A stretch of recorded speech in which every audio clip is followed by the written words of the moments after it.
ओम शांति। आज बाबा की मुरली का सार सुनेंगे 12 तारीख का। आज बाबा ने कहा, मीठे बच्चे, सत बाप द्वारा संगम पर तुम्हें सत्य का वरदान मिलता है, इसलिए तुम कभी भी झूठ नहीं बोल सकते हो। इसलिए तुम कभी भी झूठ नहीं बोल सकते हो। प्रश्न आज का, निर्विकारी बनने के लिए आप बच्चों को कौन सी मेहनत ज़रूर करनी है? निर्विकारी बनने के लिए आप बच्चों को कौन सी मेहनत ज़रूर करनी है? उत्तर है, आत्म अभिमानी बनने की मेहनत ज़रूर करनी है। भ्रकुटी के बीच में आत्मा को ही देखने का अभ्यास करो। आत्मा होकर आत्मा से बात करो, आत्मा होकर सुनो। देह की दृष्टि, बाबा ने कहा, देह पर दृष्टि ना जाए, यही मुख्य मेहनत है। इसी मेहनत में विघ्न पड़ते हैं। जितना हो सके यह अभ्यास करो, मैं आत्मा हूँ, मैं आत्मा हूँ। तो इस अभ्यास से हम व्यर्थ से भी बचे रहेंगे और हमारी स्थिति बहुत अच्छी बन जाएगी। तो बाबा कहते ना, ऊंच पद पाने के लिए मेहनत भी तो करनी पड़ेगी, इम्तिहान भी तो होते हैं ना बड़ी पोस्ट के लिए। तो बाबा कहते, देव पद की प्राप्ति के लिए बच्चों को नेचुरल आत्मिक स्थिति बनानी है। धारणा के लिए सार है, पहली पॉइंट, किसी भी बात में संशय बुद्धि बन पढ़ाई नहीं छोड़नी है। किसी भी बात में संशय बुद्धि बन पढ़ाई नहीं छोड़नी है। पहले तो पावन बनने के लिए एक बाप को याद करना है, दूसरी बातों में नहीं जाना है। बाबा ने कहा, दूसरी बातों में नहीं जाना है।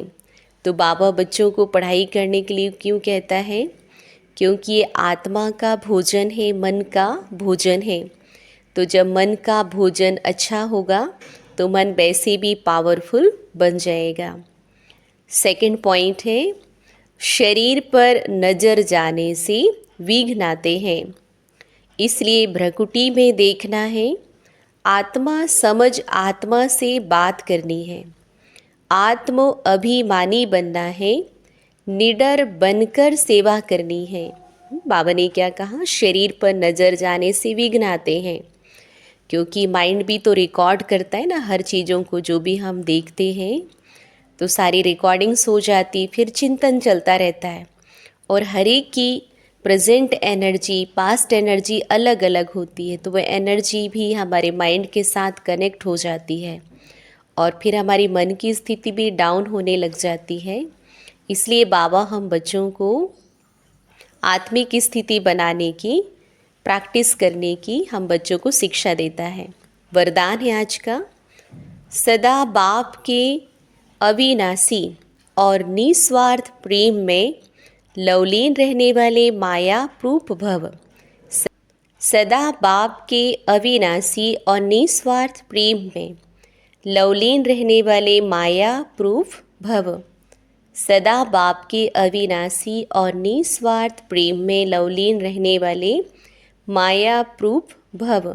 डिटेल है, जो बच्चे सदा बाप के प्यार में लवलीन रहते हैं उन्हें माया आकर्षित नहीं कर सकती। जैसे वाटर प्रूफ कपड़ा होता है तो पानी की एक बूंद भी नहीं टिकती, ऐसे जो लगन में लवलीन रहते हैं वह माया प्रूफ बन जाते हैं। माया का कोई भी वार नहीं कर सकता, क्योंकि बाप का प्यार अविनाशी और निस्वार्थ है। इसके जो अनुभवी बन गए वह अल्पकाल के प्यार में फंस नहीं सकते। एक बाप दूसरा मैं, उसके बीच में तीसरा कोई आ नहीं सकता। तो बाबा ने कहा, एक बल एक भरोसा। तो बाबा का जो बल है, शक्ति है, उस पर संपूर्ण भरोसा होगा तो सहज ही माया जीत बन जाएंगे। जैसे बच्चा होता है ना, उस छोटे बच्चे को जब ऊपर उछलाते हैं तो उसको डर भी नहीं लगता है। क्यों? क्योंकि उसको पता है वो किसके हाथ में है और खुश होता है, एंजॉय करता है। ऐसे जब बाबा के साथ हम रहेंगे, बाबा की शक्तियों के ऊपर, बाबा के ऊपर संपूर्ण भरोसा होगा, तो हम भी निर्भय बन जाएंगे। स्लोगन है, न्यारे प्यारे होकर कर्म करने वाला ही सेकंड में फुल स्टॉप लगा सकता है। न्यारे प्यारे होकर कर्म करने वाला ही सेकंड में फुल स्टॉप लगा सकता है। अव्यक्त इशारे हैं आज का। अब संपन्न व कर्मातीत बनने की धुन लगाओ। संपन्न व कर्मातीत बनने की धुन लगाओ। आज की प्रैक्टिस है, कर्मातीत अर्थात कर्म के वश होने वाला नहीं, लेकिन मालिक बन, अथॉरिटी बन, कर्म इंद्रियों के संबंध में आए, विनाशी कामना से न्यारा हो, कर्म इंद्रियों द्वारा कर्म किया, कर्म इंद्रियों द्वारा कर्म कराए, आत्मा मालिक हो। बाबा ने कहा आत्मा मालिक को कर्म अपने अधीन ना करे, लेकिन अधिकारी बन कर्म कराता रहे। कराने वाला बन कर्म कराना, इसको कहेंगे कर्म के संबंध में आना। कर्मातीत आत्मा संबंध में आती है, बंधन में नहीं। तो बाबा ने कहा कर्म इंद्रियों से कर्म करना है, लेकिन कर्म के बंधन में नहीं बंधना है, कर्म के बंधन से न्यारे बनना है। तो दिन भर अभ्यास करना है, मैं आत्मा इस शरीर की मालिक हूँ, कर्म इंद्रियों की मालिक हूँ। आज का सोमान है, मैं बालक सो मालिक हूँ। मैं बालक सो मालिक हूँ और माया जीत आत्मा हूँ। माया जीत आत्मा हूँ। अच्छा, बाप दादा का याद प्यार, गुड मॉर्निंग और नमस्ते।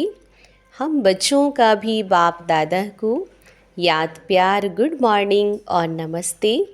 Thank you. ओम शांति। Very nice day.